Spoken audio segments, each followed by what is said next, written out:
Hello అండి, welcome to vanilla kitchen. శారీస్కి lace border అనేది ఎలా అటాచ్ చేసుకోవాలి, ఎక్కడి నుండి స్టార్ట్ చేయాలి, నుడతలు లేకుండా ఎలా స్టిచ్ చేసుకోవాలి అనేది ఈ వీడియోలో చూద్దాం. ఈ శారీ బార్డర్స్ వచ్చేసి 10 మీటర్స్ ఉంటాయండి శారీకి, అలాగే బ్లౌజ్కి కూడా సరిపోతుంది. నేనైతే ఇది షాప్లోనే తీసుకున్నాను. ఆన్లైన్లో కూడా చాలా రకాల అవైలబుల్లో ఉన్నాయి.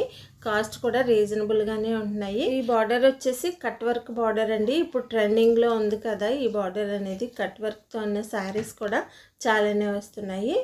మనకి ఎక్కడ ఎలా సెట్ చేసుకుంటే బాగుంటుంది అనేది ఫస్ట్ చెక్ చేసుకోవాలన్నమాట. పైన నడుం వైపుకి వచ్చేసరికి ఒక 2 మీటర్స్ అనేది వదిలేసుకుని అక్కడి నుండి మార్క్ చేసుకుని చిన్నగా ఇలా ఫోల్డ్ వేసుకుని శారీని పైనుంచి స్టిచ్చింగ్ అనేది చేసేసాను అనమాట. ఇలా ఫోల్డ్ వేయడం వల్ల శారీ అనేది మడత పడకుండా నిలబడుతుంది మనం ఈ బార్డర్ అనేది వేసినప్పుడు.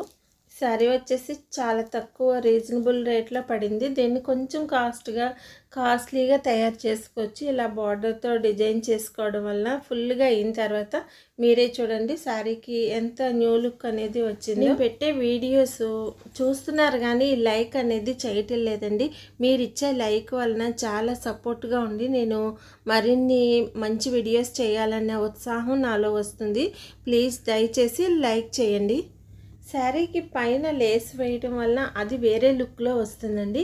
శారీకి అంచు వెంబడి చిన్నగా ఫోల్డింగ్ వేసుకుంటూ ఇలా లేస్ మొత్తం కుట్టేసుకున్నారంటే చీర అంతా చాలా అందంగా ఉంటుంది. ముఖ్యంగా ఈ కట్ వర్క్ బార్డర్స్ అనేవి ఇలాగే కుట్టుకోవాలి. ఈ శారీకి గోల్డ్ కలర్ బార్డర్ అనేది వేసాం కాబట్టి గోల్డ్ కలర్ తోటి బ్లౌజ్ వేసుకుంటే మంచి రిచ్ లుక్ అనేది వస్తుందండి.